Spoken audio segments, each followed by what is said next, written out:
సుమన్ టీవీలో మీ business promotions కోసం ఈ కింది నెంబర్ను సంప్రదించగలరు.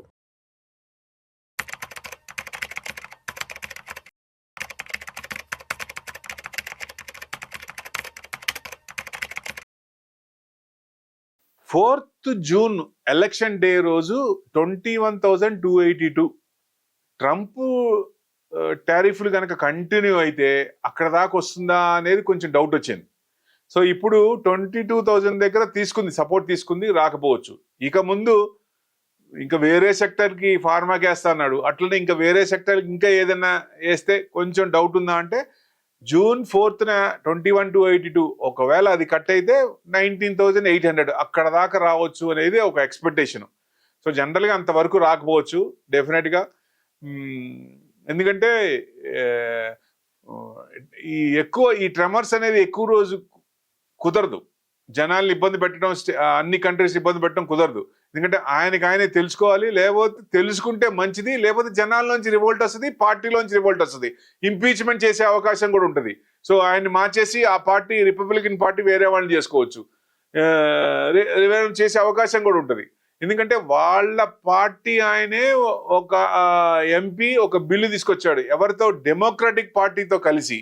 సో ఎందుకంటే ఇప్పుడున్న టారిఫ్లు అంటే ముందే వాళ్ళకి ఇచ్చేసి పర్మిషన్ తీసుకోవాలన్నట్టు, ఎక్కువ చేయడానికి లేదన్నట్టు, లాంగ్ టర్మ్ ఇట్లా చేయడానికి లేదన్నట్టు ఒక బిల్లు కూడా తీసుకొచ్చాడు ఆయన. అది కనుక పాస్ అయిందంటే డెఫినెట్గా ఈ టారిఫ్లు అనేవి నిలబడవు, లాంగ్ రన్లో నిలబడవు. సో డెఫినెట్గా ఇది చాలా ఇబ్బంది కాబట్టి ఆయన ఎక్కువ కాలం దీన్ని కంటిన్యూ చేయకపోవచ్చు. సో డెఫినెట్గా 90 days టైం ఇచ్చినా 90 days తర్వాత కూడా దీని స్టాట్యూట్ కింద మారాలి కాబట్టి అంత వాళ్ళు కూడా ఎగెనిస్ట్ అవుతున్నారు కాబట్టి రాకపోవచ్చు. సో డెఫినెట్గా ఇది టీ కప్పు తుఫానే అవుతుంది. సో 22,000 అనేది సపోర్ట్ తీసుకున్నట్టే లెక్క. అక్కడి నుంచి మళ్ళీ పైకి రావాలి. ఏదన్నా అంటే వన్ సైడే ఉండదు కాబట్టి కొంచెం అప్ అండ్ డౌన్, మధ్యలో ఏదైనా నెగిటివ్ న్యూస్ ఉన్నప్పుడు రావచ్చు. ఇప్పుడు సమ్మర్ వస్తుంది కాబట్టి సమ్మర్ రిలేటెడ్ స్టాక్స్ ఏదన్నా మనకి ఆపర్చునిటీ ఇచ్చేయి. ఇప్పుడు సమ్మర్లో ఏం వాడతాము, ఏసీలు ఇట్లాంటివి ఉంటాయి కాబట్టి సమ్మర్ రిలేటెడ్లో కన్జంప్షన్ ఎక్కువ ఏమవుతుంది, అలాంటి స్టాక్స్ సెలెక్ట్ చేసుకుంటే మంచిది. అంటే క్రూషియల్గా ఉన్నప్పుడు విజిలెంట్ స్టాక్స్, సస్టైనబిలిటీ ఉన్నాయి, గ్లోబల్గా వాళ్ళు నెగిటివ్ ఇస్తే వాటికి ఏమో ఎఫెక్ట్ కాకుండా ఉండేవి. సో దీనివల్ల ఉండొచ్చు. ప్లస్ Q3 అంత బాగాలేదు, Q4 బాగుండొచ్చు అనేది ఎక్స్పెక్టేషన్. బ్రహ్మాండంగా ఉంటే మార్కెట్ బ్రహ్మాండంగా పెరుగుద్ది. బట్ Q4 బాగుంది, గైడెన్స్ బ్రహ్మాండంగా ఇచ్చారంటే Q1 బ్రహ్మాండంగా ఉండొచ్చు. అది ఒక రకంగా తీసుకోవచ్చు. Corporate earnings will direct the direction of the market. So అది మనం అబ్జర్వ్ చేయాలి. సో నెక్స్ట్ ఇప్పుడు ఇంకొక రకంగా ఇన్వెస్ట్మెంట్ స్టాప్ చేయొచ్చా అంటే, స్టాప్ చేస్తే మనకే లాసు. స్టాపింగ్ ఇన్వెస్ట్మెంట్స్ అనేది ఎగ్జిట్ చేస్తే వెల్త్ క్రియేట్ అవ్వడానికి ఎక్కువ, ఆ డిస్కౌంట్ కూడా క్రియేట్ అవ్వడానికి ఇదవుతుంది. సో అది మనకే ఇబ్బంది. We should stay in the game. Structural tailwinds for Indian economy remain strong ఎట్టి పరిస్థితిలో డెఫినెట్గా. సో మార్కెట్ వాలటాలిటీ అనేది సర్వసాధారణం. ఎందుకంటే విక్స్ అనేది ఇదివరకు అంత పర్సంటేజ్ ఉండేది కాదు. ఇప్పుడు విక్స్ దాదాపుగా ఒక రోజులోనే మీకు ఎక్కువ పర్సంటేజ్ వస్తుంది, 6%, 7% వస్తుంది, విపరీతంగా పెరుగుతుంది. అంటే షార్ట్ టర్మ్కి కాకుండా లాంగ్ టర్మ్ చూసుకోండి. ఫ్లక్చువేషన్స్ వచ్చినప్పుడు అది వెల్త్ క్రియేట్ అవడానికి మంచి అవకాశం. ఇది అవకాశాన్ని ప్రతి ఒక్కళ్ళు సద్వినియోగం చేసుకోవాలి, భయపడాల్సిన పని లేదు. అంటే తమిళియన్స్కి అమావాస్యలో ఇన్వెస్టర్స్కి మార్కెట్ డిప్ అయినప్పుడు అది అవకాశం. ఆ అవకాశాన్ని సద్వినియోగం చేసుకోండి. మనం ఆపేస్తే, ఎందుకంటే యూట్యూబ్లో వాటిలో భయంకరంగా చూస్తున్నాం సిప్పులు ఆపేయండి అని. ఇప్పుడు సిప్పులు ఆపకుండా ఉంటే లోవర్ లోస్లో వస్తాయి, ఇంకా మనకి యావరేజ్ రేటు తక్కువ పడుతుంది. మార్కెట్ పెరుగుతున్నప్పుడు హయ్యర్ హైస్లో వస్తాయి. ఆ డిఫరెన్స్ చాలా తేడా వస్తుంది. లాంగ్ రన్లో మంచి రిటర్న్స్ వర్కౌట్ అయ్యే ఛాన్స్ ఉంటుంది. సిప్పులు అసలు ఆపకూడదు, ఎవరు చెప్పినా అది ఆపకూడదు. ఇంకా మనం టాప్అప్ చేసుకొని ఇంకా పెంచుకుంటే మంచిది డౌన్ మార్కెట్లో. సో డౌన్ మార్కెట్లో ఏది ఆపాల్సిన పని లేదు. ఇన్వెస్ట్మెంట్ ఆపేసినా ఏదైతే డిస్కౌంట్ అయిందో ఆ డిస్కౌంట్ మనకు రాకపోవచ్చు, మళ్ళీ మామూలుగా ఉన్నప్పుడు పెరిగేదే ఉంటుంది, కానీ ఎడిషనల్గా వచ్చేది మనం లూజ్ అవుతాం. వెల్త్ క్రియేట్ అవ్వడానికి, మల్టీఫోల్డ్ అవ్వడానికి లూజ్ అవుతాం. అదొక పాయింట్ మనం మనసులో పెట్టుకోవాలి. అంటే జనరల్గా ఏంటంటే డైవర్సిఫైడ్ ఇన్వెస్ట్మెంట్ ప్లాన్ పెట్టుకోవాలి 100%. ఎందుకంటే అన్ని మన ఇన్వెస్ట్మెంట్ అంతా తీసుకెళ్ళి ఒక బ్యాగ్ లో పెట్టకూడదు కాబట్టి డిఫరెంట్ బ్యాగ్ లో పెట్టుకోవాలి. అంటే అవాయిడ్ ఇంపల్సివ్ డిసిషన్స్. ఇది మటు ఇప్పుడు ఎవరో చేశారు, ఎవరో చెప్పారు, ఆయనకు వచ్చింది నాకు కూడా వస్తుంది. ఎక్కడ ఎంటర్ అవుతున్నాం, ఏ స్క్రిప్ట్ లో ఎక్కడ ఎంటర్ అవుతున్నాం, రేంజ్ బౌండ్స్ ఎక్కడ ఉన్నాయి, హయ్యర్ రేంజ్ లో ఎంటర్ అయితే మళ్ళీ పడే ఛాన్సులు ఉంటాయి, మళ్ళీ ఇబ్బంది పడతాం మనం. సో ఎక్కడ ఎంటర్ కావాలి, ఎక్కడ ఎంటర్ అయినప్పుడు రిటర్న్స్ ఎక్కువ వచ్చే అవకాశం ఉంటుంది. టెక్నికల్ గా ఫండమెంటల్ గా చూసుకొని టెక్నికల్ కి ఒక 10-20% వాల్యూ ఇస్తూ ఫండమెంటల్ కి 80% 90% ఇస్తే బెస్ట్.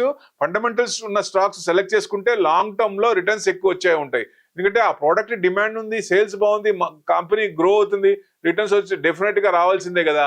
సో ఇట్లాంటివి ఉంటాయి. అంటే కరెక్షన్ ఎప్పుడు వచ్చినప్పుడు కూడా అంటే కరెక్షన్ ఆన్గోయింగ్ మార్కెట్ లో ఏదైనా కరెక్షన్ వస్తే we should not chase the returns. Last year ఇంత వచ్చినాయి కదా, ఇప్పుడు కూడా ఇంతే రావాలన్న దాని ఎంబట పరిగెట్టడం అది ఒక రకంగా రాంగ్ అవుతుంది. ఎందుకంటే స్టేకామ్ సర్టనిటీ కానివ్వండి, అప్పుడు మన ఏం చేయాలని ఆలోచిస్తుంది. ఎందుకంటే ఫాలింగ్ నైఫ్ ని పట్టుకోకూడదు, పట్టుకుంటే ఏమవుద్ది, కట్ అవుద్ది. సో డెఫినెట్ గా పడనివ్వండి, పడిన తర్వాత ఎక్కడ ఎంటర్ అవ్వాలి, ఎక్కడ ఎంటర్ అవ్వచ్చు మనకు అనిపిస్తుంది. ఇక్కడ నుంచి బాగానే ఉంది, ఇక్కడ నుంచి యూటర్న్ తీసుకుంది, ఇక్కడ సపోర్ట్ తీసుకుంది, టెక్నికల్ గా ఫండమెంటల్ గా ఆ స్క్రిప్ట్ బాగుంది అన్నప్పుడు దాంట్లో ఎంటర్ కావచ్చు. అంటే ఎక్కడ బాటమ్ అవుతుంది, ఎఫ్ఐఐసి ఎక్కడ ఎంటర్ అవుతున్నారు, వాళ్ళు ఎంటర్ అయ్యే ముందు జస్ట్ ఒక లెగ్ మనకు ముందుంటే చాలు. సో డెఫినెట్ గా వాళ్ళ ఫ్లోలో మనం ఉంటే, ఫ్లోలో ఉంటే ఏమవుతుంది, రిటర్న్స్ ఎక్కువ వస్తాయి. సో ఆ ఫ్లోలో ఉండటానికి మనం కొంచెం స్టడీ చేయాలి. ఎందుకంటే ఒకసారి ఆర్డర్స్ పెట్టిన తర్వాత లో లెవెల్స్ లో వాళ్ళు కట్ చేయరు, అక్కడే ఉంటాయి పొజిషన్స్, లాంగ్ రన్ లో ఉంటాయి కాబట్టి ఆ లెవెల్స్ వచ్చేదాకా ఆగుతారు వాళ్ళు. సో ఆ లెవెల్స్ వచ్చినప్పుడు అక్కడి నుంచి మ్యాక్స్ ఎక్కువ టైమ్స్ అక్కడి నుంచి రివర్స్ ఉంటుంది, బయింగ్ వస్తుంది. సో అట్లా మనం వాళ్ళు ఒక స్క్రిప్ట్ ని రేంజ్ బౌండ్ అబ్జర్వ్ చేస్తే డెఫినెట్ గా రిటర్న్స్ అనేవి ఎక్కువ వచ్చే అవకాశాలు ఉంటాయి. నెక్స్ట్, ఇప్పుడు జనరల్ గా అగ్రెసివ్ గా ఉన్న వాళ్ళు ఏ ఫండ్స్ లో పెట్టుకోవచ్చు, కొత్తగా వచ్చేవాళ్ళు అయినా సరే. కన్జర్వేటివ్ గా ఉన్న వాళ్ళు ఏ ఫండ్స్ లో పెట్టుకోవచ్చు. అంటే ఇది ఒక సజెషన్ మాత్రమే, అది మీ ఇష్టం, మీ అనలిస్ట్ తీసుకొని వాళ్ళు చెప్పేది కూడా చేయొచ్చు. ఇది ఒక ప్రయత్నం. ఎందుకంటే ఇది ఇన్వెస్ట్మెంటే, ట్రేడింగ్ కాదు.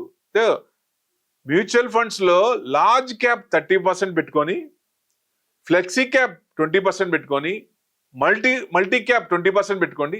Rest of the funds mid and small cap.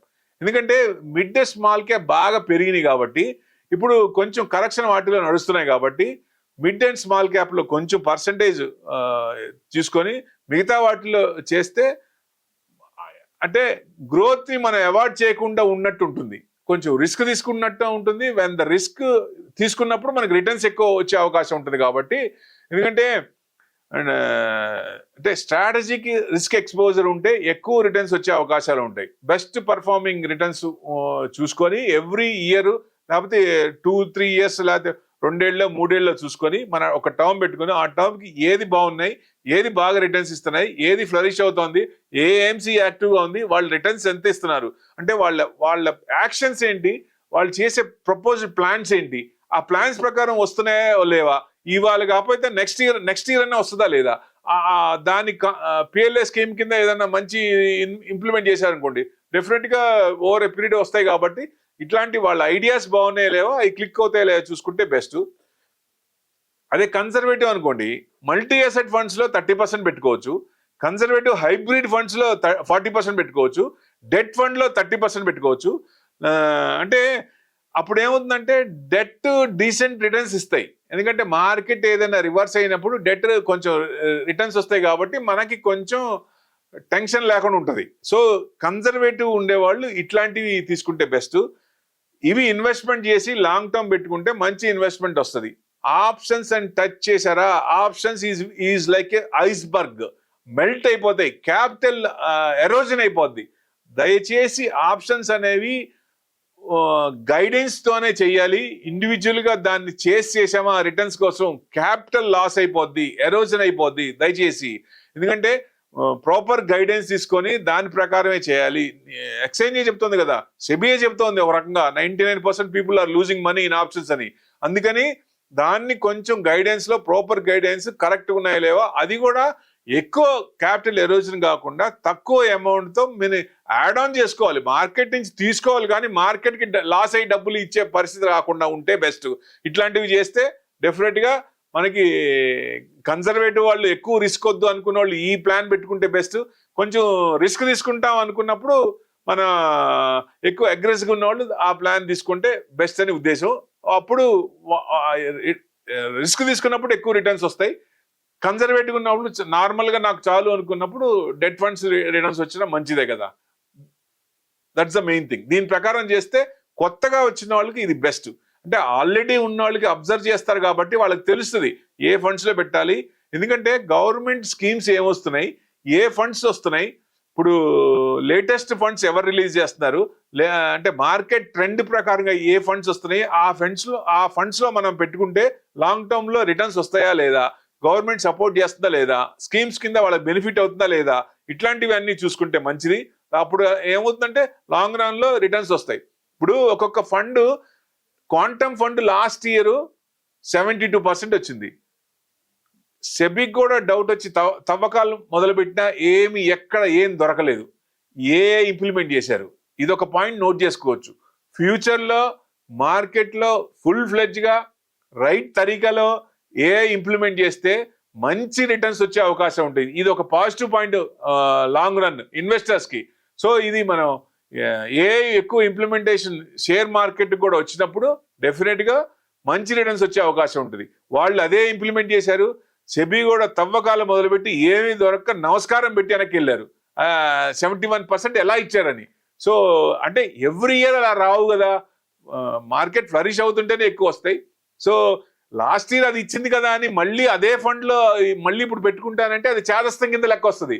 So ఇప్పుడు ఫండ్స్ ప్రకారం ఇప్పుడు లేటెస్ట్ ఉన్నాయి, గవర్నమెంట్ స్కీమ్స్ ఏంటి, ఏ పాలసీలు తీసుకొస్తున్నారు, ఏ పిఎల్ఏ స్కీమ్ కింద ఏ కంపెనీలు బెనిఫిట్ అవుతున్నాయి, ఏ కంపెనీలు ఈ ఫండ్స్ లో ఉన్నాయి, అవి చూసుకుంటే బెస్ట్. అలా చూసుకుంటే మనకి మంచి రిటర్న్స్ వచ్చే అవకాశం ఉంటుంది. ఎందుకంటే ఓవర్ నైట్ లో డబ్బులు రావు. లాంగ్ రన్ లో పెట్టుకొని మన వ్యూ ఎప్పుడు లాంగ్ రన్ ఉండాలి, లాంగ్ వ్యూ ఉండాలి. రిటర్న్స్ మంచిగా వచ్చే అవకాశం ఉంటాయి, డీసెంట్ రిటర్న్స్ వచ్చే అవకాశాలు ఉంటాయి. Thank you very much.